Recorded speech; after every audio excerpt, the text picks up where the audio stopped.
Muy buenos días. Estamos hoy en la segunda actividad de este ciclo de conferencias, el asilo como práctica efectiva de la política exterior de México en el siglo XX, orientado principalmente pues, a todos los alumnos de los grupos matutinos de la materia de política exterior de México 2, la política exterior de México en el siglo XX. Esta mañana nos acompaña el maestro Pedro González Olvera, quien nos va a hablar del asilo como práctica efectiva de la política exterior de México en el siglo XX. Quisimos, las profesoras del área de política exterior de México, enfocar este ciclo del trabajo con nuestros estudiantes en este tema del asilo, que ha sido una práctica muy relevante de la diplomacia mexicana y que ha pasado pues por diversas etapas. Ya veremos lo que el profesor González Olvera nos ha preparado para esta mañana. La maestra Marlene Alcántara va a moderar la sesión. Yo me voy a permitir presentar una semblanza breve del maestro González Olvera. Pedro González ha sido miembro del Servicio Exterior de México, del cual se encuentra retirado con el grado de embajador. Es licenciado y maestro en Relaciones Internacionales por la Facultad de Ciencias Políticas y Sociales de la UNAM. Ha sido profesor y funcionario en esta facultad, principalmente en la carrera de Relaciones Internacionales. A él le debemos la propuesta, la iniciativa de hace ya unos cuantos lustros de que se realizara por parte de la Coordinación de Relaciones Internacionales el Foro Nacional de Política Exterior, que en el mes de noviembre, si no me equivoco, vamos a tener en una de sus nuevas versiones, ¿verdad? Actualmente, Pedro González se desempeña como profesor investigador de tiempo completo en la Universidad del Mar en Huatulco. Es jefe de la carrera de Relaciones Internacionales en esa institución. Bueno, algunos lo conocen porque estuvo con nosotros como profesor en la carrera en la facultad, recientemente como gozando de la cátedra Solana, ¿verdad? Como miembro retirado del Servicio Exterior. Tiene una obra publicada muy importante. Su libro más reciente lo publicó con R. Villanueva, El Pensamiento Internacional Iberoamericano Contemporáneo, editado por su institución. Es autor de diversos artículos de libros, los más recientes, Olga Pellicer, Travesía en las Relaciones Internacionales de México, en este libro al que me acabo de referir. Tiene un artículo con la maestra Consuelo Dávila, Diplomacia y Literatura, el caso mexicano. Tiene también otro texto sobre Jean-Baptiste Durosel, en un libro coordinado por Rafael Velázquez, Los clásicos de las relaciones internacionales, ideas y conceptos para la construcción teórica de la disciplina. También con Ileana Cid escribió dos artículos para el libro La política exterior de la Revolución Mexicana en el centenario de la Constitución de 1917.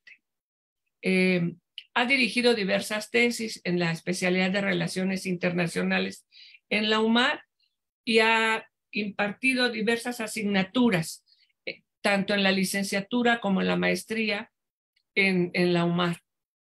Ha dado Historia Diplomática Mundial del 1945 a la actualidad, Derecho Diplomático y Consular, Sistema de Naciones Unidas, Negociación Internacional, Tiene un sinnúmero de conferencias y participaciones en seminarios y congresos y es un participante regular en nuestros ciclos de conferencias del área de política exterior. A nombre de Isabel Salazar, de Irene Sea, de Marlene Alcántara y de la Coordinación de Relaciones Internacionales, Pedro, te damos la más cordial bienvenida.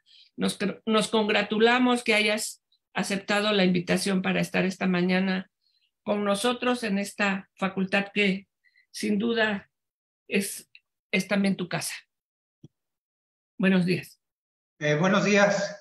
Muchas gracias por esta presentación tan extensa. Hay algo que sí me da gusto de que lo hayas hecho, de que hayas mencionado y recordado a la profesora Consuelo Dávila, que era parte del equipo, de este gran equipo de profesoras de Política Exterior de México, que, bueno, desafortunadamente ya no está con nosotros, pero creo que es un buen momento para recordarla nuevamente, ¿no? Yo estoy seguro que ella hubiera estado aquí también en estas actividades. La saludo a todos, es un gran equipo de mujeres, ¿no? de política exterior, lo cual me da mucho gusto estar con ustedes. El tema que voy a desarrollar pues, es la práctica efectiva del asilo en la política exterior de México, que es un tema que ha estado presente durante todo el siglo XX y que ahora en el siglo XXI ha reaparecido con la actual administración. Es un tema recurrente. A veces como que se nos olvida que esta figura que ha sido muy importante, no tanto en función de la política exterior de México, sino en función de salvar la vida de muchas personas que estaría en peligro de no haber sido por esta práctica mexicana. Y hay que señalar que en el siglo XX el inicio de esta práctica fue con Porfirio Díaz. Leí hace unos días una entrevista que le hicieron al profesor, al gran maestro historiador Friedrich Katz, que fue uno de los mexicanistas más importantes en el mundo. No solamente trabajaba en la Universidad de Chicago, sino hasta su muerte. Pero él fue, y es uno de los ejemplos que quiero mencionar, él hablaba de cómo esta práctica le permitió a él estar en México durante unos años. Pero decía él, hay todavía algunas cuestiones que tenemos que estudiar más a profundidad, porque el gobierno de Porfirio Díaz, por lo menos en los últimos años, fue mucho más nacionalista de lo que se piensa. Se enfrentó a los Estados Unidos en varios casos, y uno de los casos fue justamente el del asilo al presidente José Santos Zelaya de Nicaragua, que fue objeto de un golpe de Estado patrocinado desde luego por los Estados Unidos, y al cual el presidente Díaz le ofreció asilo. Pero no solamente le ofreció asilo, mandó un barco, o un buque de guerra de Vicente Guerrero, para ir a recogerlo y traerlo a México, a suelo mexicano, porque efectivamente su vida estaba en peligro, corría peligro, por lo menos de que lo metieran a prisión, y de que en prisión sufriera un accidente cualquiera, ¿no? Como ya sabemos lo que pasa, un accidente que podía ahorcarse quizá con las agujetas de sus zapatos o de algunas cosas así, ¿no?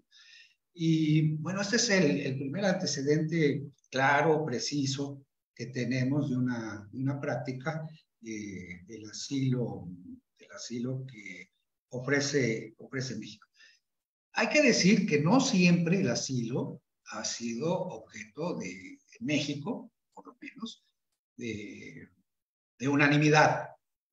ha habido voces que critican la política de asilo, como ha sucedido recientemente también.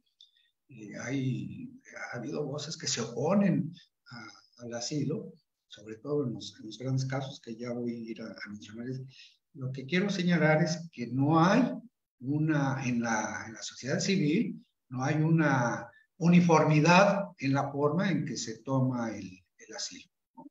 Hay partidarios, desde luego, pero también hay quien se opone a esa por cuestiones ideológicas, que siempre políticas ideológicas. A veces incluso se argumentan cuestiones económicas, pero se da este fenómeno de que se protesta en contra del asilo. Y en el caso de Porfirio Díaz no fue el pueblo, la sociedad civil mexicana, sino fueron los Estados Unidos, ¿no? Que le agregaron un punto más a la incomodidad que ya tenían con el régimen de Porfirio Díaz, que de hecho pues, le quitaron el apoyo que había tenido durante muchos años. Pero este asilo para alguien que habían derrocado por indepósitas personas, le supuso al presidente Porfirio Díaz un disgusto por parte de los Estados Unidos. Hay que, antes de continuar, creo que tendríamos que mencionar, que seguramente ya lo vieron en la primera conferencia, que hay diferencias en el asilo. Por una parte tenemos el asilo diplomático, propiamente diplomático, ¿no? Que es aquel cuando una persona llega a la sede de una embajada o de un consulado para pedir refugio, argumentando que su vida corre peligro, normalmente por causas políticas. Lo que hace México en este caso es recibirlo y ver, antes de averiguar si es cierto lo que está diciendo, lo reciben en primer término, le dan resguardo en la embajada. Ahora, cuando hablamos de la sede de una embajada, no estamos hablando solamente de las oficinas. Eso debe quedar muy claro también. Quien se asila puede llegar a la residencia, puede llegar al consulado, o a la sección consular, si están separadas. En el caso de Latinoamérica, donde tenemos varios institutos culturales, puede llegar a la sede del Instituto Cultural y eso se considera parte también de la embajada. Esto es importante subrayarlo porque normalmente lo que sale en los medios es que el asilo debe ser en la sede de las oficinas de la embajada. Y no, la embajada se considera todo este conjunto de edificios que tiene para realizar en mejores términos la representación de México. Y el otro tipo de asilo es el asilo territorial, que se ha ido convirtiendo o se ha ido definiendo más como un refugio territorial, casi siempre. Esto cuando se da refugio, no es por cuestiones políticas, es porque hay violencia en su país, es porque hay problemas graves de violencia institucional y violencia del crimen organizado ahora, ¿no? Hay también hay condiciones económicas complicadas y lo vamos a ver también más adelante en los ejemplos que voy a mencionar, cómo el asilo territorial se ha ido convirtiendo en el refugio. En el refugio territorial ya también sistematizado legalmente en el derecho internacional público por la Organización de Naciones Unidas. Entonces, tenemos estos dos casos donde las personas pueden llegar a un país diferente de aquel en el que nacieron para salvaguardar su vida en cualquier circunstancia, no solamente en una circunstancia política, pero también en una circunstancia de pobreza. Entonces teníamos este ejemplo de Porfirio Díaz, que es un asilo diplomático, porque también en el caso del buque que fue por él, pues se considera parte del territorio mexicano, ¿no? Pues lo sacó, lo trajo a México y salvó así su vida. Esto va a dar continuidad con un caso que no es muy conocido, pero que es muy importante y que involucra a uno de nuestros mejores escritores, uno de nuestros literatos más importantes en toda la historia de la literatura mexicana, del siglo XIX, siglo XX y siglo XXI, que es don Alfonso Reyes. Don Alfonso Reyes también tenía un gran sentido de lo que era el asilo. Él había estudiado el asilo en la época griega a través de las obras literarias de esa época, pero llegando como nuevo embajador a Brasil, había estado casi 6 años en Buenos Aires, y hay un cambio de circunstancias. Quien era embajador en Brasil, pues es llamado para ser el candidato del Partido Nacional Revolucionario, al nuevo partido creado por Plutarco Elías Calles, candidato a la presidencia, don Pascual Ortiz Rubio. Pascual Ortiz Rubio era el embajador en Brasil, ¿no? Y llaman entonces a don Alfonso Reyes para que deje la sede diplomática de Buenos Aires para trasladarse a la sede de Brasil. No llega en las mejores condiciones. Parece ser que don Plutarco no había hecho la mejor, no, perdón, don Pascual no había hecho la mejor selección de la casa en donde estaba la embajada. En esa época las oficinas y la residencia estaban juntas normalmente. No había una diferencia, digamos, entre oficinas y entre residencia como lo es ahora. Hoy es impensable que un embajador tenga sus oficinas en su propia residencia. Bueno, llega don Alfonso y se da la revolución encabezada por Getúlio Vargas, empiezan a llegar personas que piden refugio, en realidad asilo, y don Alfonso empieza a recibirlos. La cuestión es que le sucede una cosa curiosa. Llegan personas a asilarse de los dos bandos, porque primero llegan los que se están rebelando, que piensan que está en peligro su vida. Cuando la revolución triunfa, pues se salen, ¿no? Y llegan los que están perdiendo la revolución. Y a todos los recibe don Alfonso, ¿no? Y él explica en sus informes, recibía a tales personas, unos de este lado, del otro, la familia del presidente que está siendo cuestionado, ya está aquí con nosotros. A las personas que recibí les quité las armas porque llegaban armados, ¿no? E incluso hace cosas que también ha sido un ejemplo común, ¿no? Sin recibir instrucciones o sin esperar instrucciones de la Cancillería, don Alfonso Reyes recibe personas para darles asilo, ¿no?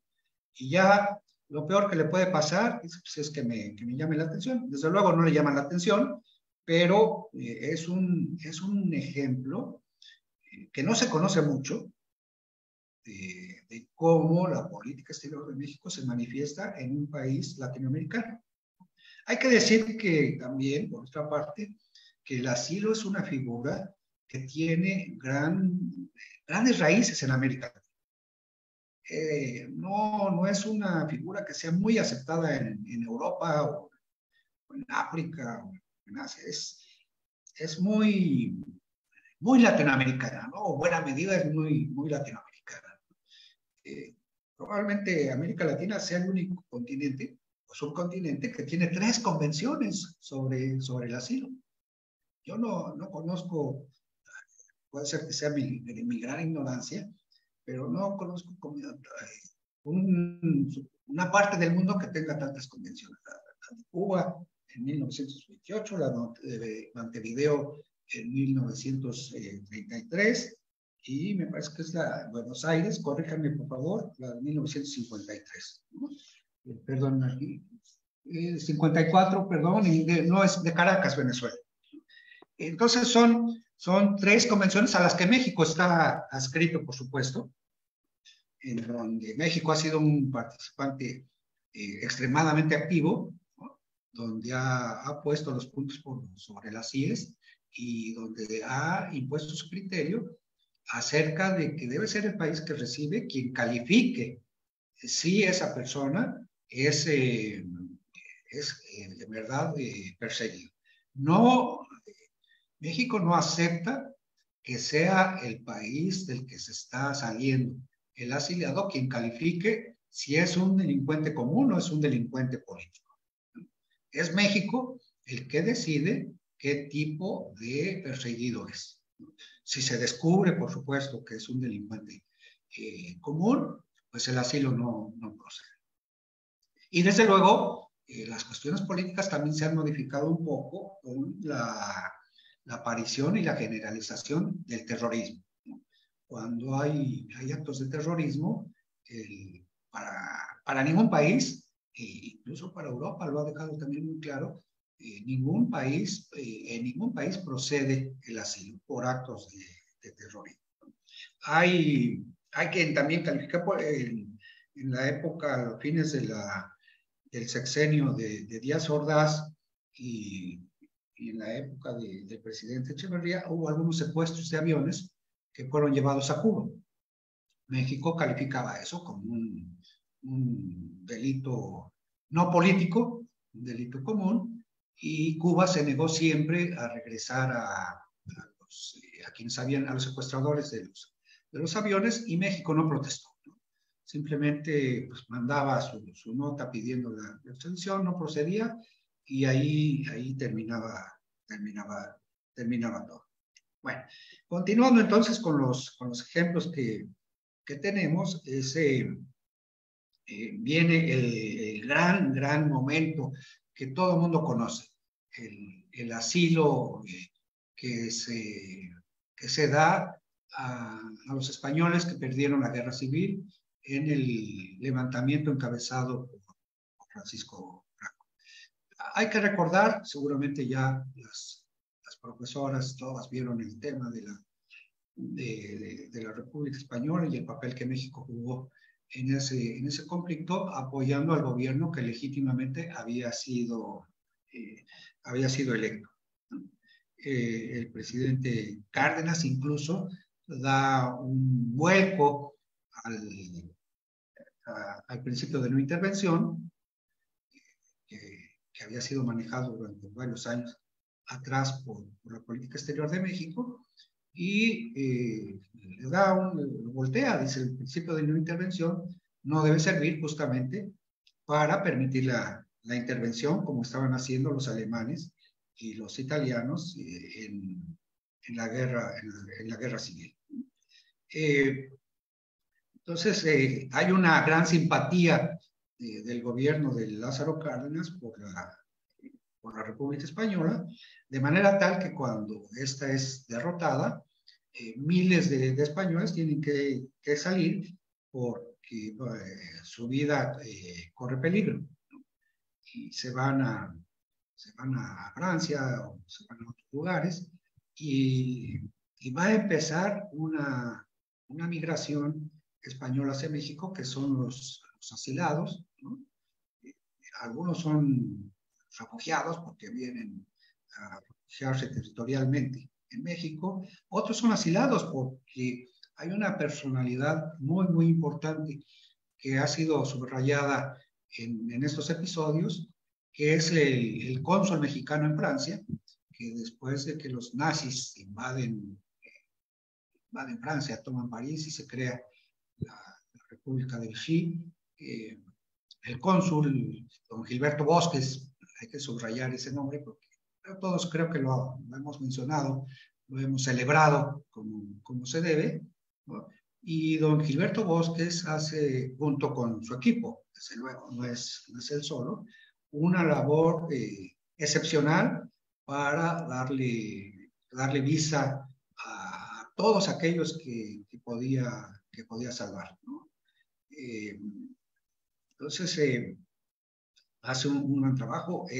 Son tantos los que están asiliados que incluso alquila dos castillos, dos terrenos grandes para albergarlos ahí durante el tiempo que dura el proceso con el que les permitan salir con la visa, ¿no? Un castillo para mujeres, un castillo para hombres, ¿no? Y a costa del gobierno mexicano. Entonces, don Gilberto Bosques está considerado como una de las figuras centrales del asilo mexicano, ¿no? Hay también un problema respecto a la figura de don Gilberto Bosques respecto a Israel.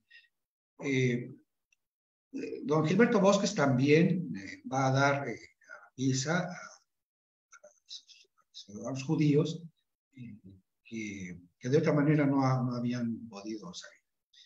Israel da un reconocimiento a todas estas personas, pero no se le ha dado a don Gilberto Bosques. Se llama justo entre las naciones. ¿Por qué no le ha dado Israel este reconocimiento a don Gilberto Bosques? Bueno, el argumento que tiene el gobierno de Israel es que se da cuando una persona, un funcionario, hace las cosas en favor de los judíos en el caso de la guerra, por su propia iniciativa, aún en riesgo de su persona y aún en riesgo de su trabajo. Algunos diplomáticos que ya han sido reconocidos, latinoamericanos que ya han sido reconocidos como justos entre las naciones, lo hicieron y perdieron el trabajo, y entonces se argumenta que don Gilberto Bosques todo lo que hizo no lo hizo por iniciativa propia, sino lo que hizo con instrucciones de su gobierno. Yo creo que aquí hay un malentendido. Se tiene que tener cierta personalidad, cierto respeto por las personas para que se lleve a cabo este trabajo con la eficiencia y con las dimensiones que hizo don Gilberto Bosques. Entonces, probablemente no haya recibido este nombramiento, pero la importancia de lo que hizo en términos del asilo para los españoles, ¿no? Los españoles republicanos que llegaron en masa a México, es enorme. Es un trabajo enorme, personal también, desde luego, nadie lo puede negar, a pesar de que no se quiera reconocer en otros países. Y bueno, ¿qué pasó con los refugiados españoles? Vinieron, se integraron, la mayoría, se integraron a la sociedad mexicana, y sus aportes en términos culturales, en términos económicos, en términos sociales, son enormes. Hoy la cultura mexicana, para decirlo pronto, sin el aporte de los refugiados y de los exiliados españoles, no sería la misma de lo que tenemos ahora, ¿no? Piensen tan solo en el caso del Colegio de México, ¿no? Que fue originalmente la Casa de España y que sirvió para que muchos de los muy destacados intelectuales que llegaran, destacados intelectuales españoles, pudieran tener trabajo. O piensen en el trabajo del Fondo de Cultura Económica, donde también fueron invitados a trabajar y a crear algunas de las colecciones que se hicieron en ese caso, ¿no? Entonces los refugiados españoles vinieron y aportaron. Creo que eso también hay que subrayarlo. Cuando llegan los españoles, hay una gran protesta también, ¿eh? No es una unanimidad, no son recibidos por toda la sociedad con los brazos abiertos. El periódico Excelsior, que en ese tiempo era un periódico de derecha, era un periódico en el que continuamente surgían artículos protestando por ese asilo que se les estaba dando a los españoles.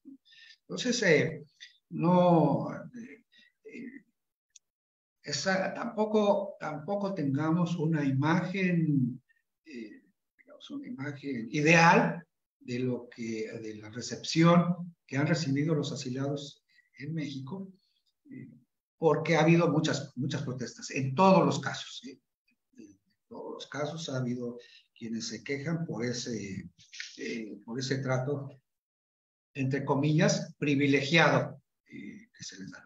Pero no fue tanto. Hay algunos españoles, varios grupos que no eran intelectuales y que eran obreros de la construcción, zapateros, y que llegaron, agricultores, y que llegaron también a conseguir con muchos trabajos el trabajo en el cual pudieron después mantenerse, ¿no? Entonces, a veces son injustas o eran muy injustos los reclamos que se les hacían, porque los asilados también vienen a dejar su grano de arena a la construcción del país que somos y del país que está en construcción de manera permanente. Esto es, bueno, antes hay otro caso también importante para la política exterior de México, antes incluso que la de los españoles, que es el caso de un hombre que fue una figura muy importante en la revolución que creó la Unión Soviética. Es el caso de León Trotsky, un revolucionario, ¿no?, al que Lenin, primer jefe de la revolución, y no estoy utilizando la figura creada por don Venustiano Carranza, sino simplemente para decir que era la cabeza de la revolución socialista en lo que después fue la Unión Soviética, en Rusia, pensaba que era el más adecuado para dirigir la segunda etapa de la creación de la Unión Soviética, pero que en sus pleitos con José Stalin perdió y tuvo que abandonar la Unión Soviética porque su vida en verdad corría peligro. Pero como era un perseguidor político, estuvo haciendo escala en diversos países y no podía estar por mucho tiempo en un lugar.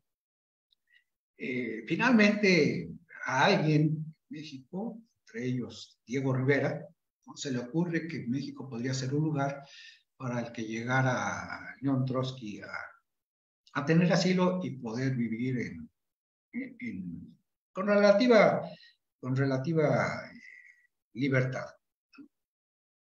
Diego Rivera va a ver al presidente Cárdenas, apoyado por el general Mújica, que era el general más de izquierda dentro del gobierno del general Lázaro Cárdenas, y el general Mújica apoya a Diego Rivera y le dice: yo intervengo con el presidente Cárdenas. Así lo hace, y el presidente Cárdenas acepta que León Trotsky venga a México y hacer lo que pueda hacer, siempre y cuando no se meta en política, ni que los grupos trotskistas hagan alborotos para enfrentarse con otros grupos de izquierda, ¿no? Llegan no es tampoco sencilla la llegada de Trotsky a México. Hay dos figuras que se oponen radicalmente, que tampoco se conoce mucho. Primero, el embajador Leblanc en la Unión Soviética, que es un embajador muy importante. Tiene otros casos que en otra ocasión podríamos conversar. Pero el embajador Leblanc manda un telegrama a México diciendo que no cree conveniente que se le dé asilo a León Trotsky, porque eso podría causar o podría verse como un acto inamistoso por la Unión Soviética. Y hay otra personalidad todavía más importante que se opone a la llegada de Trotsky, que es el secretario de Relaciones Exteriores. Es decir, el propio secretario de Relaciones Exteriores se opone a este asilo. Él incluso llega a decir, mientras yo esté aquí, la visa para León Trotsky no se le va a otorgar. Desde luego, donde manda capitán, no gobierna marinero. Y el presidente da la instrucción de que se le debe dar la visa, y aquí es donde finalmente Trotsky y su esposa y su nieto, su hijo se había quedado en París, ahí es donde van, pero llegan con un nieto que se hizo mexicano y después pues, ha tenido acá descendencia. Pero Trotsky llega y, en efecto, va a dedicarse, se va a convertir en un intelectual cuya actividad política se va a reflejar exclusivamente en sus escritos. No se mete en política mexicana, por lo menos abiertamente, tal vez en conversaciones privadas, pues sí, haya opinado de algo, pero no, eso no trasciende. Cumple estrictamente con lo acordado y responde a estas limitaciones que le pone el presidente Carlos. Después de la llegada de los españoles, pues hay una corriente de refugiados europeos que también vienen perseguidos por el nazismo, porque su vida corre peligro, son artistas, son intelectuales. Llegan los padres o llegan los esposos Katz con su hijo Frederick, ¿no? de 8 años aproximadamente, 12 años tal vez, porque aquí viene a ser la secundaria. Los padres, o el padre de Frederick Katz es un comunista, y un comunista austriaco que desde luego con esa credencial pues va a estar entre los perseguidos principales en Austria. Llegan también, van por diferentes países hasta que llegan a México, y aquí encuentran un refugio. El historiador, el futuro historiador, va a estudiar en el colegio francés, va a aprender español, ya manejaba el francés, pero va a aprender español, y va a estar aquí hasta que tiene que ir a la universidad. Pero su estancia en México es también después una ganancia extraordinaria para nuestro país. Se va a convertir, como les decía hace rato, en el principal mexicanista, ¿no? En el principal historiador de la Revolución Mexicana. Y antes de eso había sido un gran historiador de las civilizaciones prehispánicas.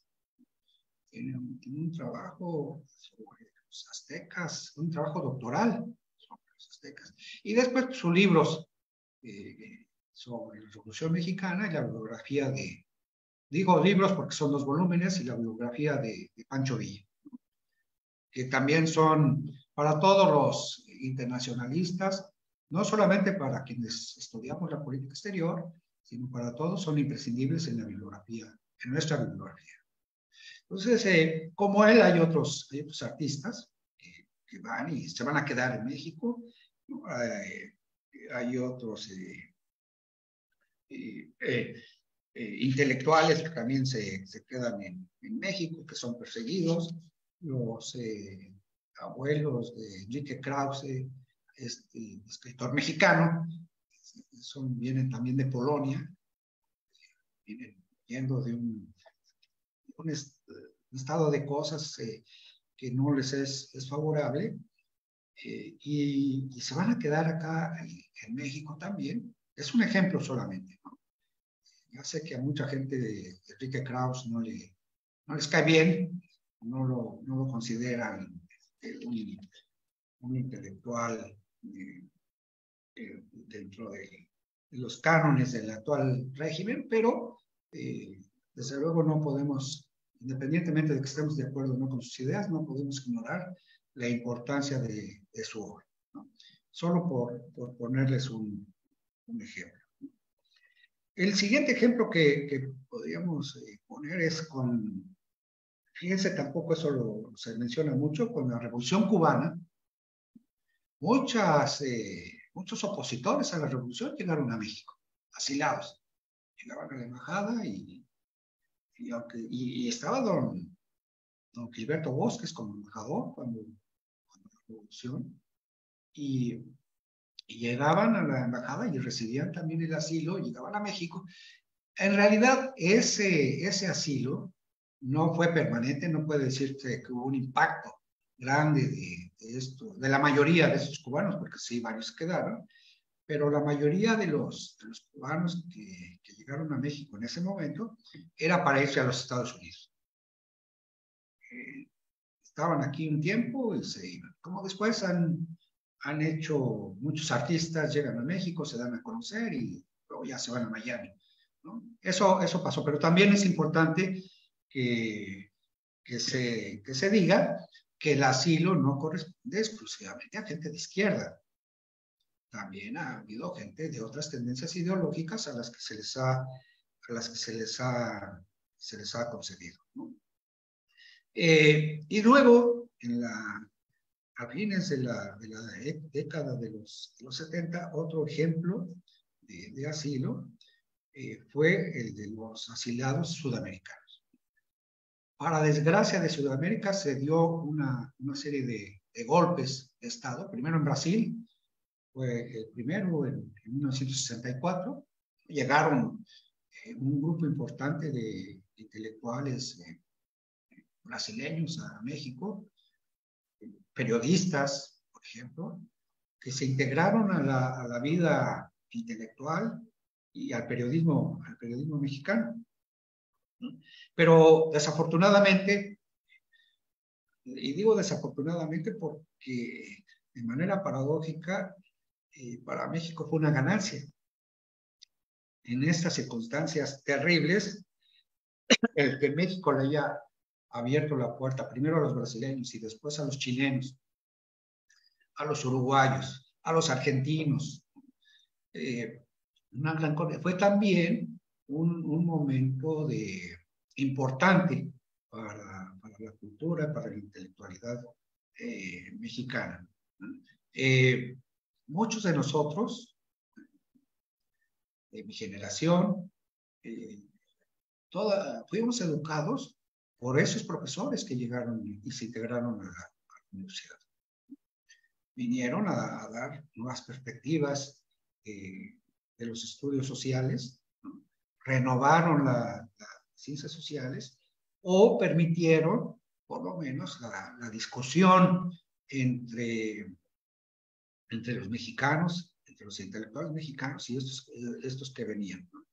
Muchos de esos argentinos o chilenos, uruguayos, brasileños, se regresaron una vez que la situación se normalizó en sus países, cuando se acabaron los regímenes militares. Pero hay dos cosas importantes. Primero, lo que aportaron a nuestro país, y segundo, lo que se llevaron hacia sus países. En México, en Sudamérica, crearon colonias importantes de Chilemex, Argenmex, Uruguaymex, ¿no? En donde llevaron las costumbres mexicanas. Para utilizar un concepto de moda hoy, llevaron el poder suave de México hacia sus países. Se conoció mucho más la cultura mexicana, dejaron de vernos solo por el mariachi, solo por el folclore, y se conocieron otras expresiones de la riquísima cultura mexicana, de la cultura indígena, de la cultura colonial, de la cultura contemporánea, ¿no? Del arte, de lo que se estaba escribiendo, de la literatura, de la política, ¿no? Y esos argentinos y uruguayos, chilenos, peruanos también, brasileños, que llegaron a México, pues son hoy una especie de grupos de amigos de nuestro país en sus respectivos países. Es una ganancia para México, desde luego. De manera que que el asilo tiene también no es solamente un aporte, digamos, a la vida de estos asilados, o al derecho internacional, sino es una ganancia también para México en el sentido en el que estoy mencionando. Entonces, llegaron, algunos todavía están acá. Hoy, uno de los creadores de la teoría de la dependencia, o de los teóricos de la teoría de la dependencia, está por regresarse a Chile después de muchos años en México con su esposa mexicana. Y este teórico, que se llama Álvaro Briones, es también un aportador. Ha escrito varias novelas con México como uno de sus escenarios principales.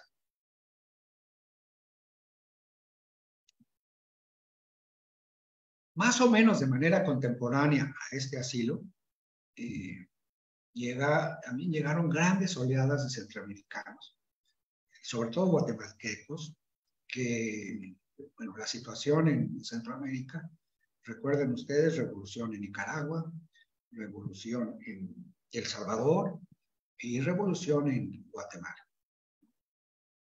Los ejércitos de estos tres países no hacen distinción entre los revolucionarios y la población civil. Y la población civil tenía que salir huyendo. Y llegaron en oleadas grandes a México, sobre todo en el sureste del país, donde se asentaron. No llegaron. Cosa curiosa, estos refugiados centroamericanos, la mayoría, sobre todo guatemaltecos, llegó al sureste de México y ahí se quedaron. Su ambición no era llegar a Estados Unidos, no era llegar a la capital mexicana, no era llegar pues incluso a mezclarse con los mexicanos. Llegaron y se dijeron, aquí nos quedamos. Nuestra vida corre peligro allá, aquí es México, y aquí no van a venir, aunque a veces hubo incursiones de los soldados, ¿no?, de los llamados caiviles, hacer algunas incursiones que notaban personas, pero en verdad su vida corría mucho menos peligro que en sus países de origen. Y ahí se quedaron. No hubo manera de hacerlos regresar, no había por qué hacerlos regresar, e incluso se tuvo que crear una comisión de atención, se llamó así, Comisión de Atención a los Refugiados en general, que fue creada para atender a estos refugiados centroamericanos, ¿no? Entonces, también ahí no se hizo nada por expulsarlos, al contrario, hubo una política de atención, ¿no?, de darles condiciones para que los pueblos que estaban creando pues fueran pueblos que tuvieran los servicios básicos necesarios para una supervivencia mínima, mejor que la que tenían en sus países, y una preocupación en esa época por estos refugiados, ¿no?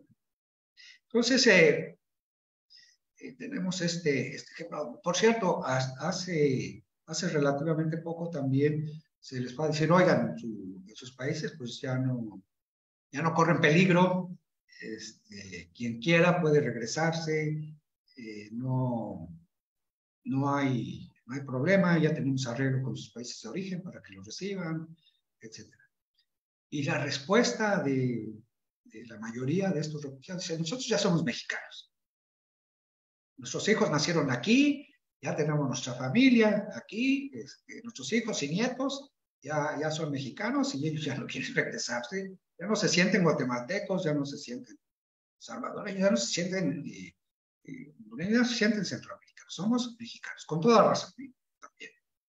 Y entonces el gobierno mexicano, muy bien, los que se quieren regresar, se pueden regresar, los que se quedan, pues, como son mexicanos, se van a quedar. No tenemos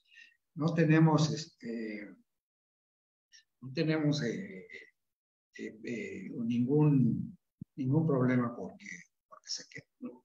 Entonces, este es en general, así en un plano muy, muy general, el panorama de los asilados. Hay críticas, por la forma en que el asilo, una de ellas es que dice que en realidad el asilo es para legitimar la, eh, la política exterior de México. Otra crítica es que ha sido muy selectiva, por ejemplo, respecto de los judíos. Dice mientras en la época en que los judíos que buscaban refugio por los gobiernos nazis, muchos países recibieron una gran recepción. En Bolivia, por ejemplo, un país pequeñito, más pobre que México, recibió 40,000, casi 50,000 refugiados judíos. México recibió 1,800. Entonces, hay una crítica. En algunos momentos las leyes mexicanas en los años 30 hacían distinción entre los que podían llegar a México y decían, bueno, no podemos recibir a los gitanos. Los gitanos tienen costumbres que no concuerdan con las costumbres mexicanas y no los podemos recibir. Había también una especie de política de mejoramiento de la raza, perdonen que se lo diga, pero así era. Entonces había circulares confidenciales, por ejemplo, en octubre de 1963 se dio una, en donde se prohibía, por razones étnicas, la inmigración de personas de raza negra, de raza amarilla, de raza malaya o hindús. Y también por razones políticas. Por ejemplo, no se admitían o se decía que no se iban a admitir, no se podían admitir personas que vinieran de la Unión Soviética. Y lo que les decía a los gitanos, por sus malas costumbres, no sabemos qué tipo de malas costumbres, a qué tipo de malas costumbres se refería, pero desde luego estas seculares estaban llenas de prejuicios, ¿no? Y hay que reconocer también, muchos mexicanos están llenos de prejuicios con personas de otras nacionalidades. A veces por cuestiones racistas, porque también hay racismo en México, no lo podemos desconocer, ¿no? A veces, en el lado contrario, por un exceso de nacionalismo. Es que estos extranjeros vienen a quitarnos el trabajo, nos dejan sin oportunidades, ocupan las plazas que podíamos ocupar, lo cual no es cierto, ¿no? Bueno, entonces hay esta serie de críticas, ¿no? De que el asilo no ha sido totalmente desinteresado, ha sido selectivo, pero desde mi punto de vista, el asilo ha sido una de las mejores herramientas que la política exterior de México ha tenido. Aún siendo interesada, ha salvado miles de vidas. Aún siendo interesada, le ha dado posibilidades de una vida digna a estas personas que llegaron a México. Aún siendo selectiva, ha llegado a recibir a miles de personas que han enriquecido la vida en conjunto de los mexicanos. Y me parece que la política exterior de México, sin el asilo, no tendría el prestigio que ha llegado a tener. No sé si lo tenga actualmente, pero es un asilo que ha llegado a tener. Y bueno, yo finalizaría diciendo pues, que el asilo ha sido retomado en épocas crecientes por el actual, en épocas recientes, perdón, por el actual gobierno, por el asilo que le dio primero a Evo Morales, por poco tiempo, porque una vez que un gobierno de su misma la misma forma de pensar, llegó, se instaló, pues Evo Morales pudo regresar a su país, independientemente de los problemas que tenía allá Evo Morales con su partido político. Pero se regresó. Eso, recuerden, por ejemplo, el asilo le costó que a la embajadora en ese momento hubiera hecho la declaración de persona non grata, ¿no? Y que tuviera que salir en cuestión de 3 días. Por cierto, solamente como dato, la embajadora en ese momento en Bolivia es hoy la directora del Instituto Matías Romero, la directora general. Simplemente para que ustedes tengan el dato. Y el otro caso, pues, es el caso del presidente Pedro Castillo, que también ofrecimiento solamente, porque como también todos ustedes saben, pues el presidente está en prisión, pero se le ha dado asilo a la familia y a otros políticos de su gobierno. También al embajador le costó la designación de persona non grata y tuvo que salir del país. Entonces el presidente le ha dado o le ha ofrecido asilo a este periodista que vio los Wikileaks, me da en este momento el nombre, pongo por aquí las notas, está actualmente en Inglaterra, si me recuerdan su nombre. Assange. Julian Assange. Julian Assange. Assange, Julian Assange. Assange, sí. Le ofreció ya el asilo, no lo ha aceptado, pero pues, es otra manifestación del asilo, ¿no? Bueno, creo que bueno, es una recuperación de una política que ha sido característica de México. Particularmente de México, es latinoamericana, como les decía, hay 3 convenciones, pero particularmente México ha sido el ejemplo, yo creo que ha sido el ejemplo más acabado de lo que debe ser el asilo diplomático. Yo lo dejaría hasta aquí para ver si hay alguna pregunta y pues podríamos seguir conversando en un intercambio más que en una charla donde usted hable y hable y hable. Muchas gracias, Pedro, por estas anotaciones que acabas de hacer con respecto al asilo. Sí, efectivamente, nosotros ya tuvimos la oportunidad hace unas semanas de ver este documental de Lilian Lieberman sobre el tema de Gilberto Bosques, ¿no? Y justamente también es una de las temáticas que vamos a abordar en las próximas clases con temáticas de la década de los 40, el presidente Cárdenas en la presidencia, sobre la política exterior de México. Y creo que, como tú bien lo comentabas, ha sido una práctica, digamos, hacia principios del siglo XX recurrente, como también tú mencionabas, hacia finales del XIX con el presidente Díaz, y después, bueno, pues ahora retomar, ¿no? A partir de estos acontecimientos que se han dado en los últimos años, o particularmente con la actual administración. Y sin más, yo quisiera darle la palabra a la maestra Irene Sea para algún comentario, Irene, porque ya empiezan a llegar las preguntas. El micrófono es tuyo, Irene.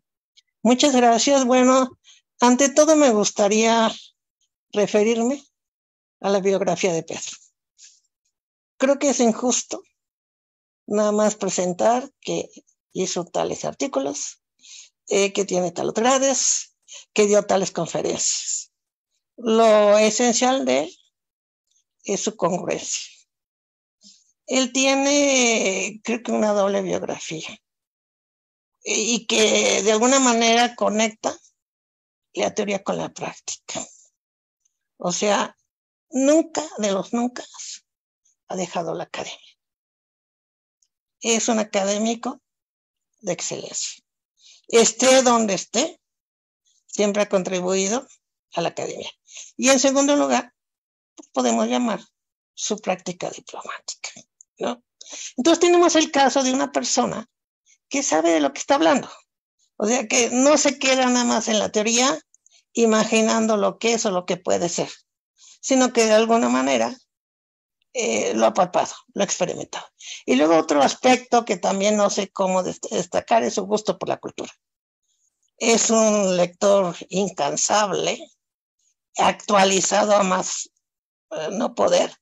No sé de dónde le da tiempo para tantas cosas, pero para mí es un ejemplo de diplomático, es un ejemplo de profesor. Entonces, pues desde aquí le mando un gran abrazo. Respecto muchas gracias por tus palabras, Irene. Muy, muy generosa de tu parte. No, pues digo, es lo que tú representaste, es lo que eres. Porque a lo mejor muchos chicos van a seguir tus pasos, ¿no? Pero que no se olviden de su alma mater. Que no se olviden de su compromiso de seguir aprendiendo. Porque en tu caso ha sido un aprendizaje constante. O sea, no te das por hecho de que ya sabes, ya eres un experto y ya vas a hablar de cualquier tema. No. Te sigues informando, te sigues actualizando, sigue leyendo. Y para mí, bueno, son las cosas más maravillosas que hay. En cuanto a la exposición, creo que te faltó un personaje que creo que fue muy importante ahí por los años 20 del siglo XX, que es Sandino. ¿Sí? Que fue fundamental, creo que fue Pascual Ortiz Rubio o no sé cuál uno de los del Maximinato, que le dio asilo, vino, se paseó, estuvo en México, no le gustó y se regresó. Pero es una figura muy importante en toda Centroamérica, ¿no? Empezando porque pues, los sandinistas llevan su nombre, ¿no? Y después hacer una comparación en lo que es el asilo en el siglo XIX y lo que ha sido actualmente, que de alguna manera tú lo mencionaste, ¿no? En los dos casos, que es de Evo Morales y es el de Pedro Castillo, ¿no? De aquí de alguna manera se refiere a lo mejor al asilo diplomático propiamente dicho, y creo que hay como una confusión con el refugio y por otro lado los desplazados económicos, ¿no? Estados Unidos tuvo un problema porque durante la época, bueno, el conflicto centroamericano, aceptó en sus tierras muchos refugiados, principalmente en Los Ángeles, principalmente de El Salvador, ¿no? Se les dio todas las facilidades, se les dio trabajo, se les dio comida, etcétera, etcétera, como refugiados, ¿no? Y ahí en competencia, podemos ir con las mafias mexicanas, dieron origen a lo que más tarde ahora se exportó desde Los Ángeles hacia Centroamérica, que fueron los mares, ¿no? Y que en el momento en que ya llegó la democracia, entre comillas, en Centroamérica, pues ya los Estados Unidos dicen, bueno, pues ya no corren sus vidas peligros, ya se pueden ir y ya los expulsamos, ¿no?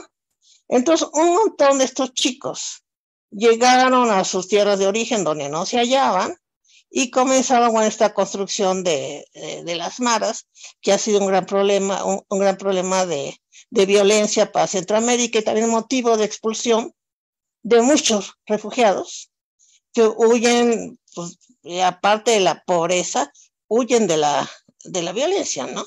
Y ahora con el nuevo presidente dice, bueno, ya prácticamente están todos en la cárcel, ya hay problema, el problema está de alguna manera solucionado, ¿no?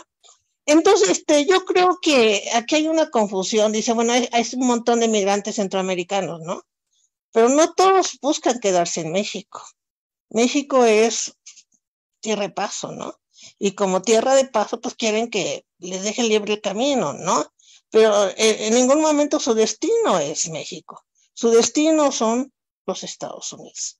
Lleguen por tierra, lleguen por mar, como el caso de los cubanos, ¿no? Entonces, ¿hasta qué punto esta ola se puede considerar como refugiados? ¿Hasta qué punto simplemente son desplazados económicos, como pueden ser los mismos mexicanos que van a los Estados Unidos, pues a buscar mejores condiciones de vida o o porque tienen redes familiares o cualquier motivo, que la inmigración de los mexicanos a los Estados Unidos siempre ha existido. Y en los Estados Unidos obviamente no los van a tomar como refugiados, ¿no? O como asilados, ¿no? Bueno, esto por otra parte. Y luego, algo que me asalta la duda, porque decías que no solamente se recurre a las embajadas, sino a los consulados, pero recuerdo con Gilberto Bosques, él los acompañaba hasta el barco y él impedía que los fueran a sustraer por la fuerza. Entonces, en el caso del embajador, del presidente Castilla, si hubiera ido el embajador por él al hotel donde se refugiaba y lo hubiera subido a su coche, ¿eso equivaldría a otorgarle asilo diplomático? Porque en el caso de Evo Morales mandaron un avión, o sea, era un transporte y no era territorio precisamente mexicano, no era la embajada ni nada por el estilo.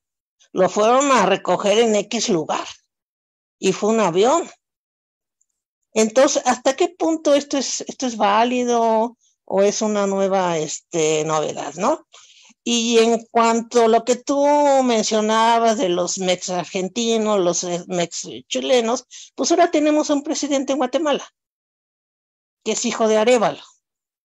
Y Arévalo, cuando el golpe de Estado en 54, la Revolución de Octubre, pues México le dio asilo. Y claro, pasó algunos años, tiene formación y su parte de su corazón pues se quedó en México, ¿no? Entonces ahí tenemos otro ejemplo de hijos de refugiados que se sienten, y con razón, se sienten todavía mexicanos. Entonces esos serían los cuestionamientos a grandes rasgos. Sí, gracias,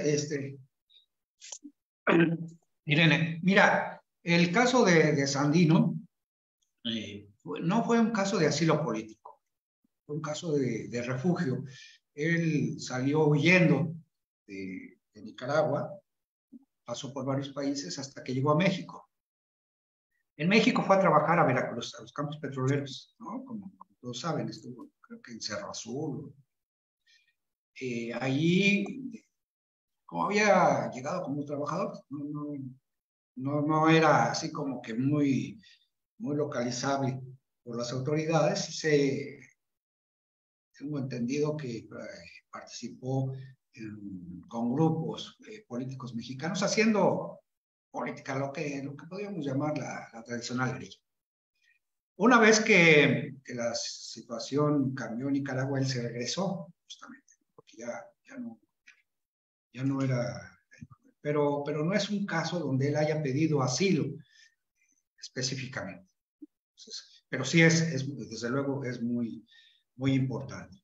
Luego, lo de los aviones. Evo Morales, tengo entendido que estaba en un lugar ya protegido por la Embajada de México, ¿no? Que había dicho, ya es la Embajada de México, entonces ya cuando llegó el avión, ya se había dado el salvoconducto. Eso es muy importante, ¿eh? Porque a veces el salvoconducto para ciertas personalidades se retrasa, o el país del que va saliendo el asilado no quiere dar el salvoconducto. Y mientras no dé el salvoconducto, el asilado no puede salir de la protección diplomática.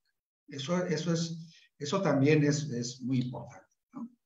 A ver, en este caso, el caso de Evo Morales, fue rápida la negociación y salió rápido, por eso pudo ir el avión, pero ya la embajadora había sido declarada persona non grata, pero mantenía Evo Morales esta protección diplomática. Y luego el presidente Arévalo en Guatemala es un ejemplo, pero en Costa Rica, el presidente Calderón Guardia también vivió buena parte de su niñez y su juventud en México, porque su papá, expresidente Calderón, también fue refugiado en México y estuvo varios. O sea, el caso es que incluso se casó con una mexicana, ¿no? Y una mexicana fue primera dama en El Salvador, no en, perdón, en Costa Rica. Entonces, son casos también de personas que van llegando, que van siendo asiladas, ¿no? El caso que mencionas, si el presidente Castillo o le hubiera dado tiempo de llegar y de subirse a un vehículo de la embajada con la bandera mexicana, nadie lo hubiera podido detener porque los vehículos son también considerados locales de las legaciones, ¿no? Los vehículos que llevan la bandera del país que representan y que llevan las placas diplomáticas no pueden ser molestados ni pueden ser detenidos. Ni aunque cumplan, ni aunque falten o cometan faltas leves. Te voy a decir un caso personal. No exactamente personal, pero mi esposa en Brasil, de repente llegó a la embajada una nota diplomática con una serie de fotos con las placas del carro de mi esposa, diciendo que había pasado la velocidad permitida en una de las avenidas de Brasil. Y la nota decía específicamente, sabemos que no nos podemos multar ni castigar, estamos conscientes de ello, pero les pedimos que respeten las leyes de tránsito. Entonces esa es no, a mi esposa evidentemente no le iban a multar, ¿no? Las multas no procedían. Y eso exactamente ya en términos mucho más elevados, menos mortales, el caso que dices del presidente Castillo, desde luego, si hubiera podido llegar a la embajada o al consulado, de ninguna manera lo hubieran podido detener.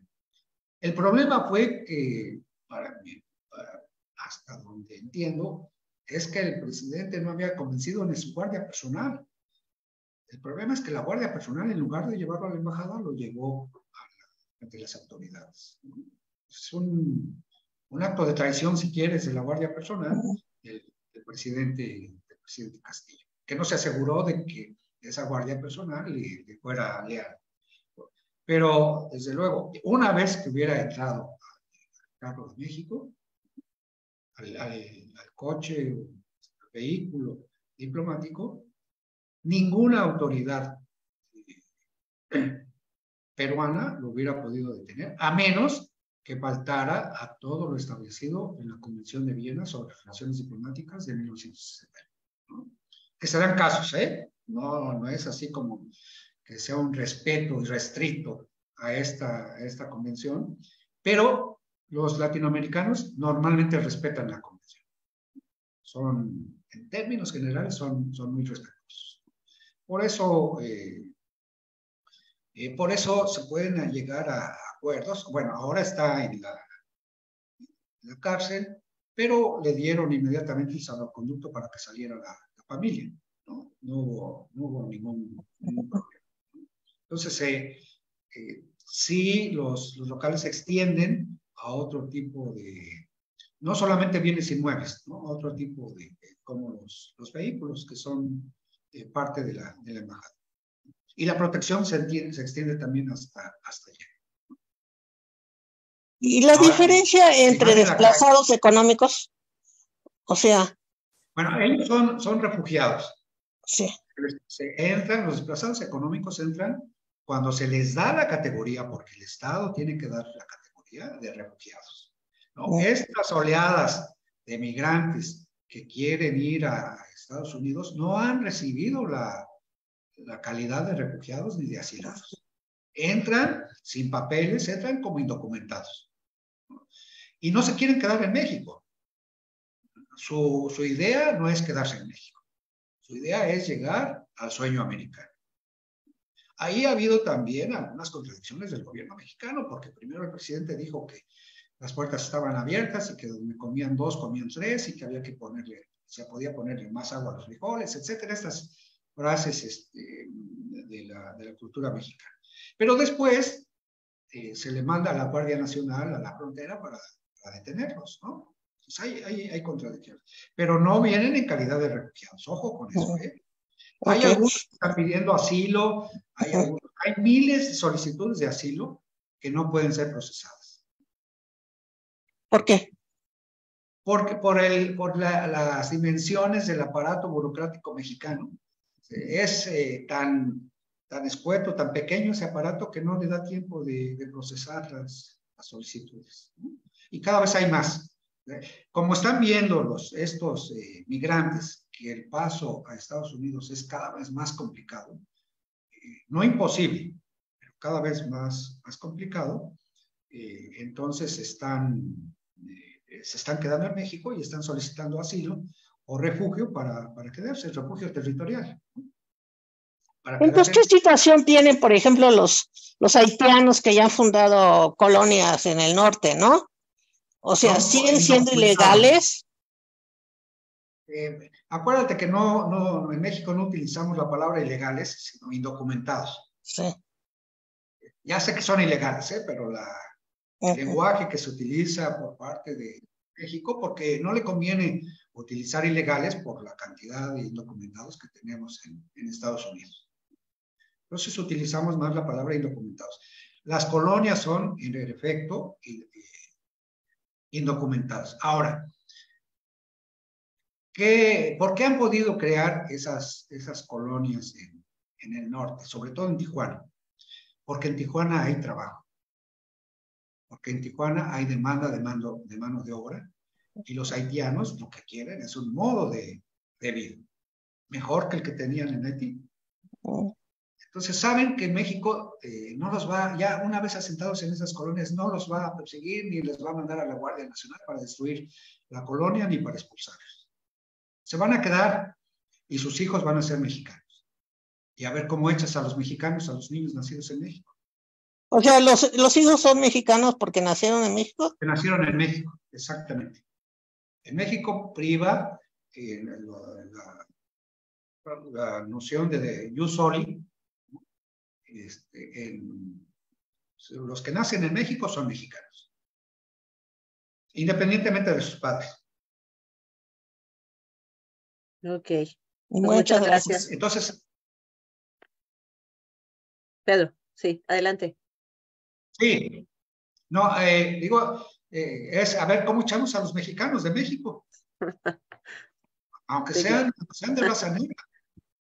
Si los sí, niños nacieron en México, ni modo, nos aguantamos, son mexicanos y les tenemos que dar el mismo trato que el resto de los mexicanos, ¿no? La ley y la Constitución nos va a amparar, ¿no? Y ok. entonces en México, fíjense, además, es imposible que echen a los padres de los niños en mexicanos porque estaríamos haciendo la misma política que en Estados Unidos. Claro. Eso de ninguna manera nos conviene políticamente, ¿no? Sí, por supuesto. Muchas gracias, Pedro. Gracias, Irene. Isabel, ¿algún comentario de tu parte?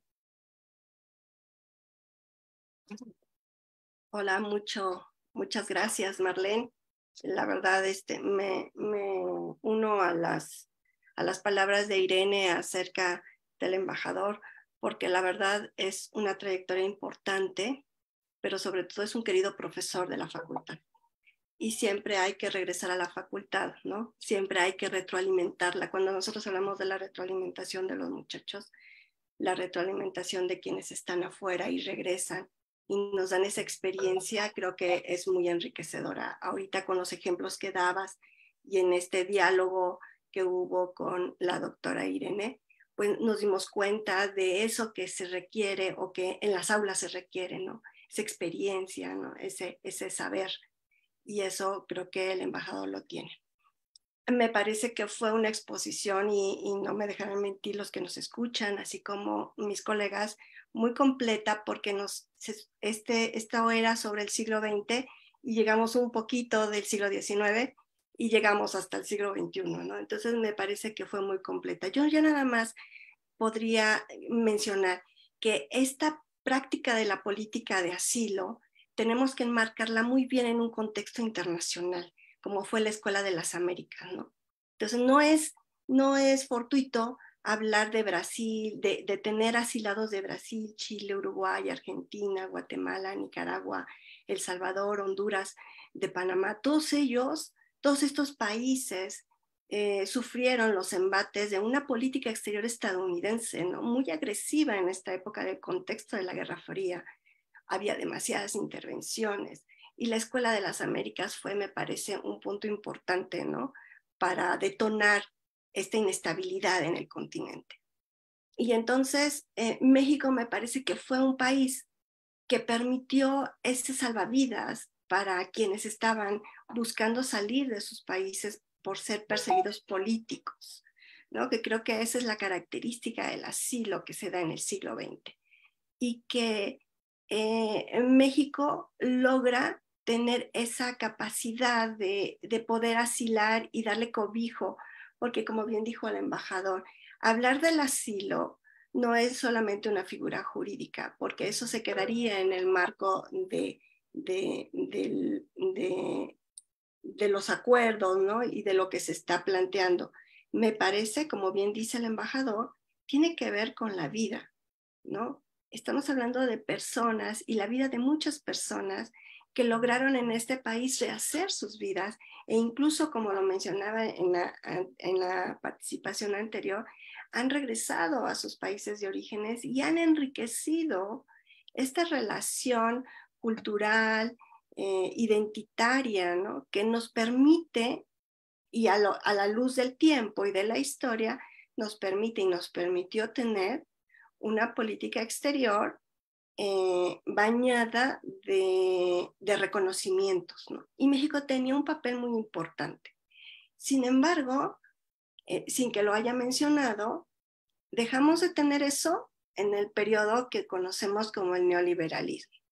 La llegada de los gobiernos de derecha en México cambia un poco el panorama en términos de la tradición que significó la política exterior, ¿no? Quizás podrían mencionarse algunos casos, pero muy aislados, en un momento también muy convulso en América Latina. Quizás se hizo de otra manera, ¿no? Pensando un poco en todo el conflicto en Centroamérica y en el caso de Esquipulas y Contadora, ¿no? Pero me parece que justo ya en esta última etapa de este último gobierno se ha querido retomar una política exterior que fue muy activa, ¿no? Y muy puntual en esos términos. Yo no quisiera alargarme, entre otras cosas, porque creo que ya me va a volver a... Pero sí quisiera mencionar, dejarlo así, porque veo que hay una cascada de preguntas y luego siempre dejamos a los alumnos con esa ansiedad de querer preguntar y nosotros acaparamos al ponente cuando vemos que es de la talla del embajador. Muchas gracias y bueno, estaremos ahorita revisando algunas de las preguntas, embajador Olvera. Muchas gracias, Isabel. Pedro, no sé si quieres hacer algún comentario. Sí, sí, muchas gracias, Isabel. Solo para aclarar, mira, yo creo que en la época de los llamados gobiernos neoliberales, no hubo tantas solicitudes de asilo porque las situaciones, particularmente en América Latina, habían cambiado radicalmente. Había regresado la democracia, ¿no? Se habían acabado los regímenes militares. Brasil estaba ya en plena democracia, estaba teniendo presidentes de todos los colores, algunos presidentes extraordinarios, otros no tanto, ¿no? En Chile se acabó también en Chile el gobierno militar se había ido por una votación, es que fue un sistema democrático, no hubo una revolución contra el gobierno militar. Los militares perdieron a pesar de su salvajismo en el golpe militar y perdieron la votación y se fueron, ¿no? Mismo en Argentina con todos los problemas que tienen, pero también fueron juzgados los militares en Argentina. Videla murió en la cárcel, ¿no? De ellos, entonces había un cambio. Y recuerdo por otra parte que fue el presidente Salinas de Gortari, quien durante su gobierno, cuando se firmaron los acuerdos de paz en El Salvador, en el castillo de Chapultepec, ¿no? Donde también fue un acto sumamente importante para la paz en Querétaro, en Guatemala también los acuerdos se llevaron a cabo en Querétaro, etcétera. Entonces, me parece que si no hay tantas solicitudes de asilo, es porque las circunstancias también cambiaron, como tú misma dices, ¿no? Hay una situación totalmente diferente, ¿no? Que ni siquiera podemos comparar con lo que hoy se vive, digamos, en Perú, en Venezuela, y en otros donde hay conflictos, ¿no? Hay conflictos sociales, hay enfrentamientos. Entonces, en Perú, por supuesto, tenemos en un momento en Bolivia, que ha permitido retomar esa política de asilo, y que me parece que con todas las críticas que se pueden hacer, está bien retomado, ¿no? Es decir, cuando hay necesidad se ha retomado, cuando no hubo necesidad, bueno, pues no, tampoco la podíamos poner en práctica. Fue una época pues, de relativa tranquilidad para toda Latinoamérica.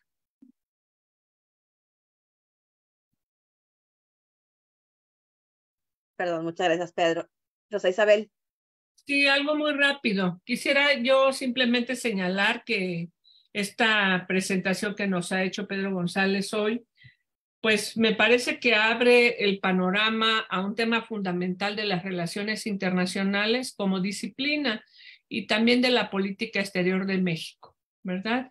Creo que es un tema que necesita estudiarse para hacer aportes en el perfeccionamiento de su práctica, si esto fuera necesario.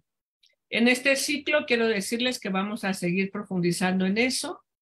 Veremos los casos de Chile y de Uruguay, que hoy en este año cumplen 50 años de los golpes de Estado en esos países que provocaron pues un gran proceso de asilo por parte de México hacia chilenos y uruguayos, ¿verdad? Que todavía están en México, algunos han regresado, pero bueno.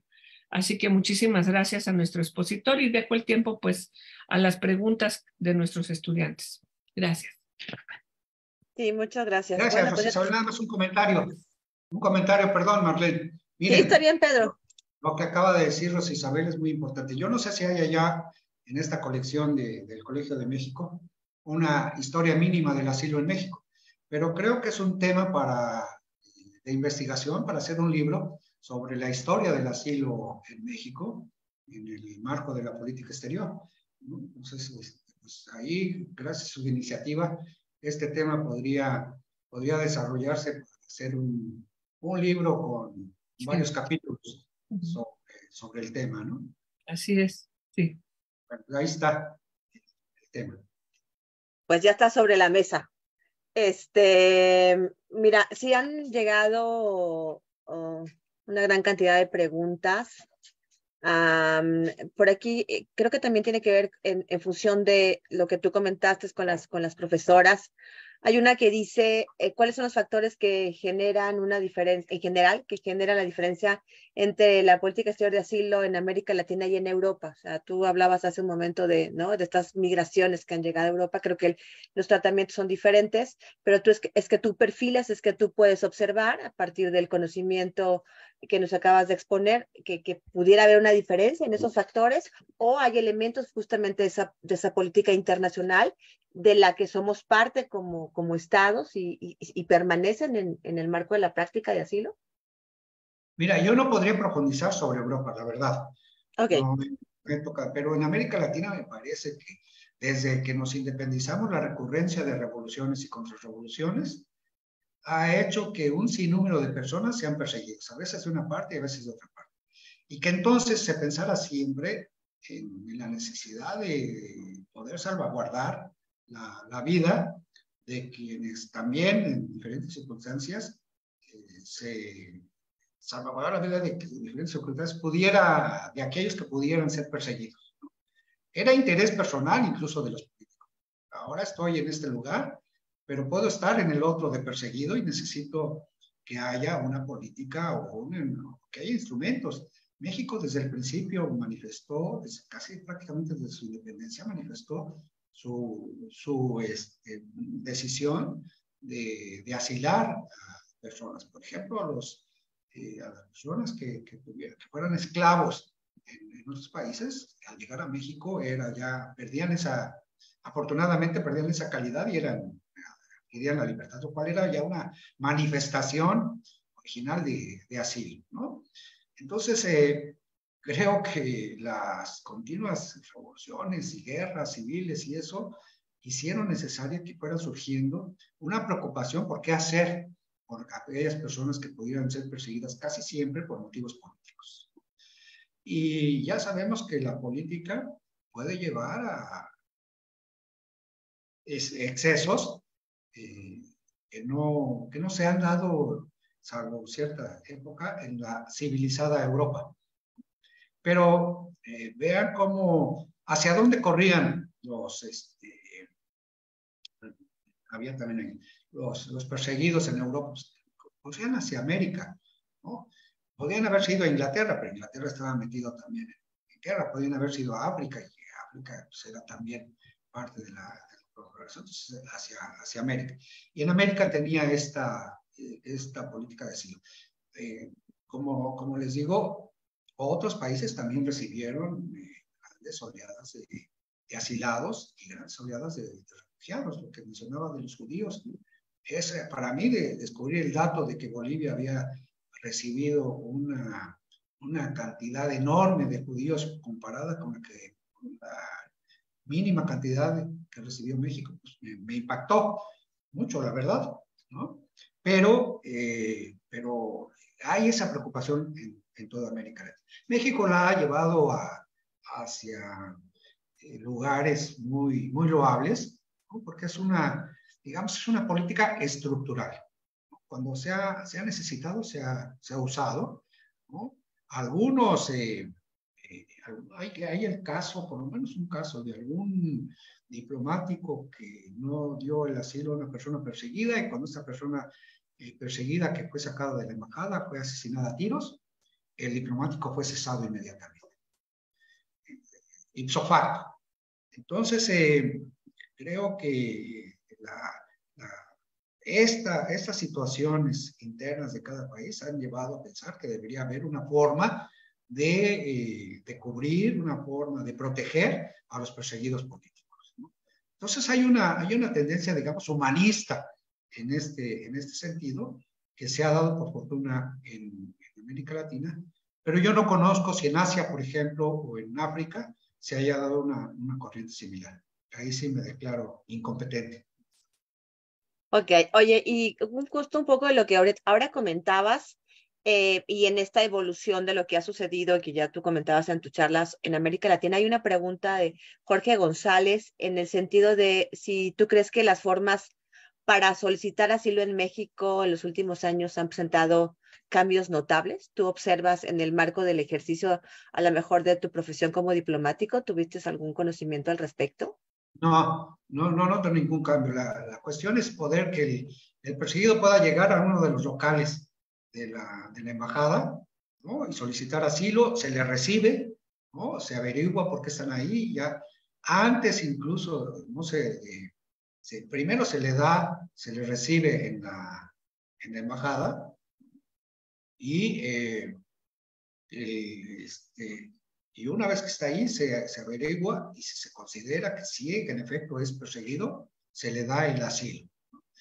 Fíjate, ha habido casos en que ha sido tantos los que han llegado a las embajadas que sería imposible vivir ahí, que se han alquilado otros locales y que han sido declarados parte de la embajada. Con esa declaración como parte de la embajada, entonces puedes trasladar en un vehículo protegido también a quienes están asilados para que vayan a vivir a ese nuevo edificio, ¿no? Entonces, la embajada puede ampliarse, dice la Convención de Viena ahora, hasta límites razonables, pero límites razonables, el país que está dando el asilo puede decir límites razonables son estos porque necesito proteger a esta cantidad que sobrepasa las posibilidades que lo haga yo en la embajada o en la residencia, ¿no? Entonces alquilo este edificio para hacerlo. Ok, oye, y también nos preguntan por aquí, estas transformaciones que vemos ahora en el marco de los medios de comunicación y las redes sociales, ¿tú consideras que benefician o perjudican, según sea el caso, la imagen de los migrantes que buscan asilo, digamos, en el contexto de la opinión pública, al menos para el caso mexicano? Tú ya comentabas algo de me van a dejar sin trabajo, pero ¿tú ves algunos otros elementos que pudieran considerarse en términos de la imagen de estas personas?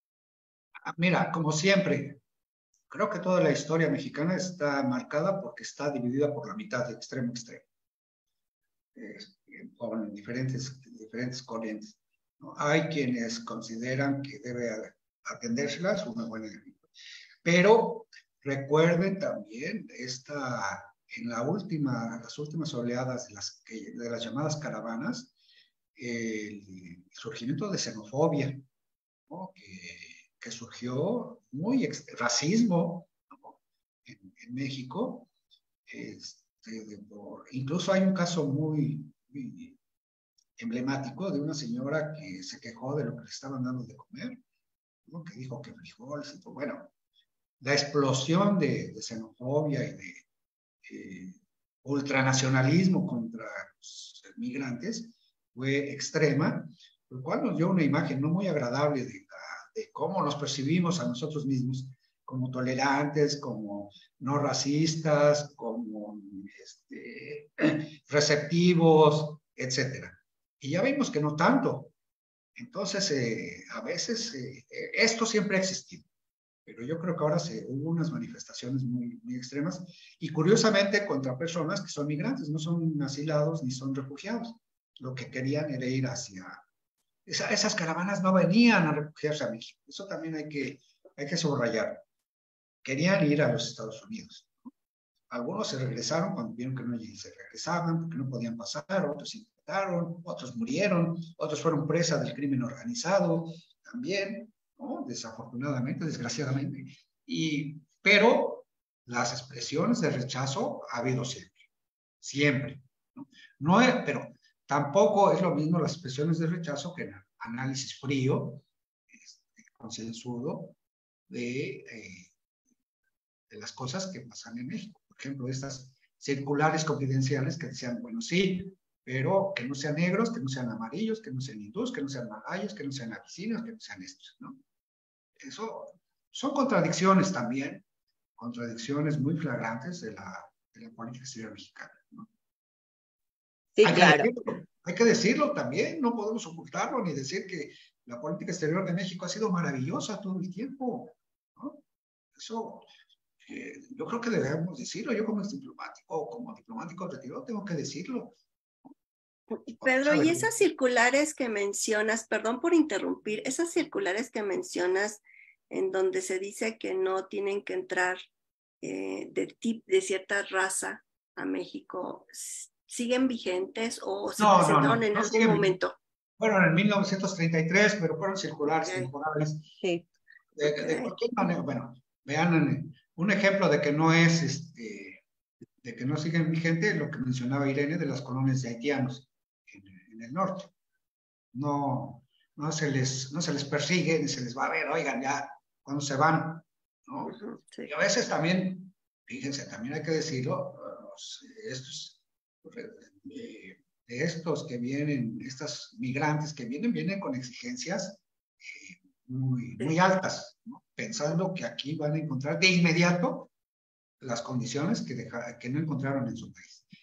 Y bueno, México es un país pobre, también hay que o si no pobre, es un país desigual, con muchas desigualdades, y tampoco no van a poder ser atendidos en todo lo que exigen. Se les permite ya. Esas colonias, bueno, ya se establecieron allá. Los tijuanenses protestaron al principio, pero cuando vieron que era mano de obra, los dueños de las maquiladoras, por ejemplo, ¿qué dijeron? Pues que se queden, ¿no? Los mexicanos aquí no nos duran mucho, porque también quieren irse a Estados Unidos, estos ya se acomodaron aquí, pues que se queden. Y no los persiguen. La verdad es que no hay, repito, no hay una política de persecución contra los migrantes haitianos que se han asentado en México, que son de color.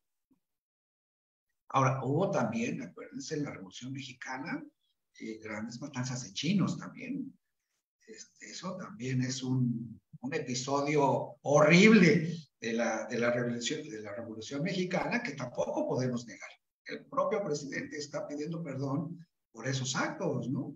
Pero no, incluso más allá del perdón, fueron actos horribles, matanzas terribles por el solo hecho de ser chinos.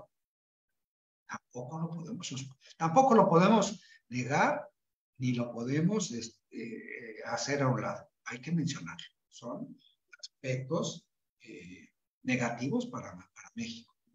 Y es mejor que lo digamos. Sí, decimos, qué vergüenza.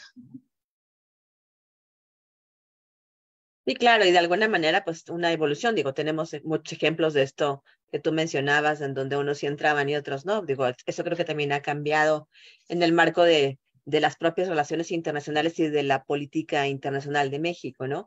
Aquí hacen una pregunta, Pedro, si pudieras ahondar un poco más sobre las principales diferencias entre asilo diplomático que ya habías explicado y el asilo territorial. El asilo territorial ya casi ha cambiado para el concepto de refugiado, ¿no? Son refugiados que vienen por cuestiones económicas, ¿no? Por cuestiones de violencia interna, que puede ser violencia institucional o que puede ser crimen organizado, lo que mencionaba Irene de las maras.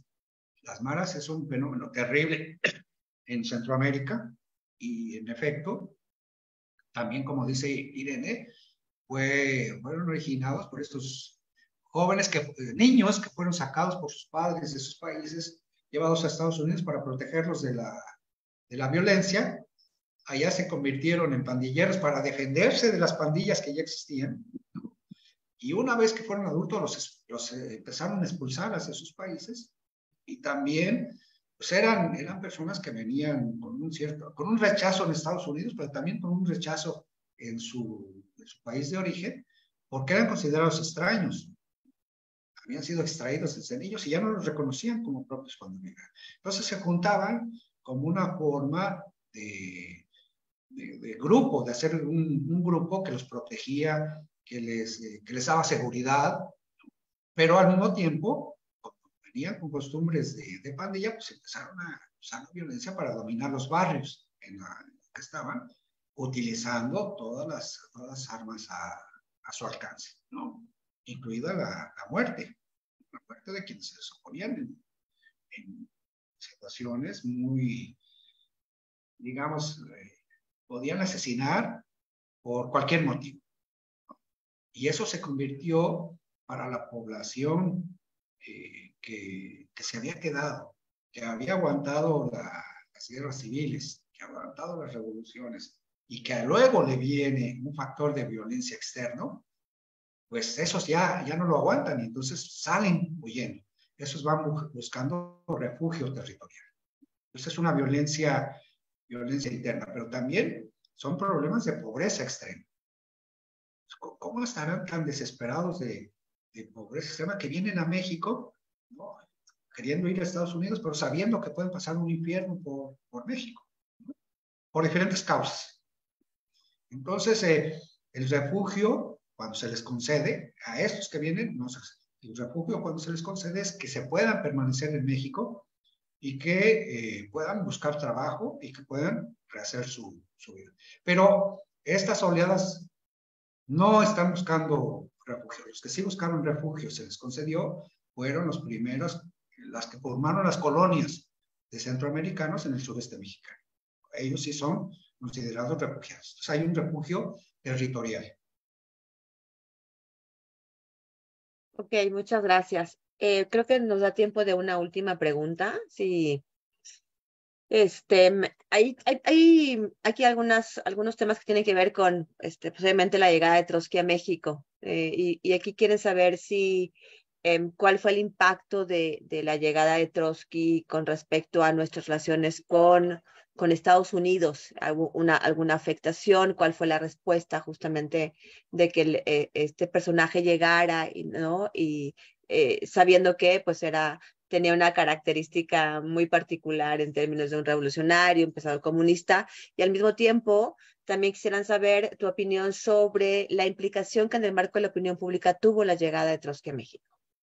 Bueno, la primera no hubo muchas repercusiones con Estados Unidos. Todo el mundo sabía ya que se acercaba una nueva guerra, ¿no? El rearme alemán, estaba la política japonesa, la política italiana también de rearmes, estaban creando las condiciones para una segunda guerra mundial. Fíjate cómo, por ejemplo, la expropiación petrolera tampoco fue muy cuestionada en Estados Unidos, justamente porque las condiciones que se estaban dando, el propio presidente Roosevelt ordenó a las empresas: arréglense, no las vamos a defender, no les convenía tener en México, pues un país que pudiera en algún momento querer aliarse con Alemania, con los intentos que había pasado en la Primera Guerra Mundial, ¿no? Pero no hubo grandes repercusiones. En cambio, en la sociedad mexicana sí hubo muchas protestas, porque decían que cómo se admitía un revolucionario que iba a hacer una revolución, ¿no? En México, que iba a crear las condiciones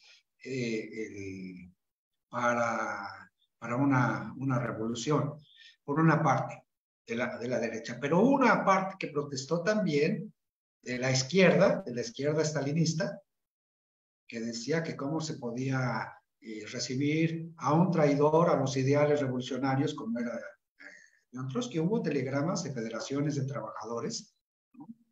De trabajadores mexicanos enviados al gobierno de México protestando con mucha energía por la recepción a Trotsky, ¿no? Y entonces, desde luego, hubo también secciones de la sociedad mexicana que apoyaron la llegada de León Trotsky, ¿no?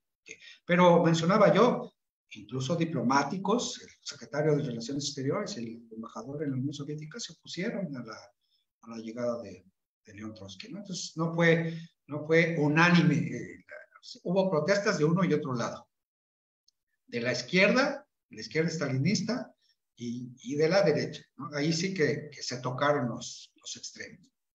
Entonces no fue una buena recepción. Bueno, Trotsky desde luego no sabía que iba a morir en México. Por cierto, hay una gran novela de este cubano que se llama El hombre que amaba a los perros.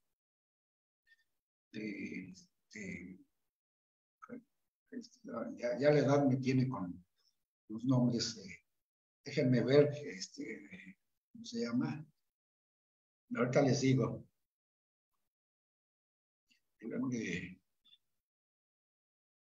Leonardo Padura. Leonardo Padura, que es un escritor excelente, extraordinario. Les recomiendo sus novelas. La última se llama Gente Decente, es extraordinaria también. Pero El hombre que amaba a los perros es sobre la historia de León Trotsky, y creo que es para los alumnos incluso sería una lectura que no podrían dejar. No sé si eso sea bueno para ustedes como profesoras, porque no les daría tiempo de estudiar, pero la novela es extraordinaria, ¿eh? Es una lectura. Quien quiera conocer la cuestión del caso de Trotsky es casi obligatorio. Y también hay una película, ¿no, Pedro? Sobre Trotsky en México. Creo, no sé. Sí, se hizo en México, creo. Se hizo en México, sí. Pero no tiene nada que ver con la novela, ¿eh? Es diferente. El hombre que amaba a los perros. Ok, pues muchísimas gracias. Creo que con esto damos por concluido nuestra conferencia del día de hoy. Agradeciendo a nuestro expositor, el embajador Pedro González, a las maestras Irene Sea, Rosa Isabel Gaitán, Isabel Salazar y una servidora, y como siempre al Centro de Relaciones Internacionales por brindarnos este espacio para que podamos llegar justamente a nuestros estudiantes y al público en general, sin dejar de mencionar tampoco a la Facultad de Ciencias Políticas y Sociales. Muchas gracias por habernos acompañado y nos vemos en la próxima. Buenos días.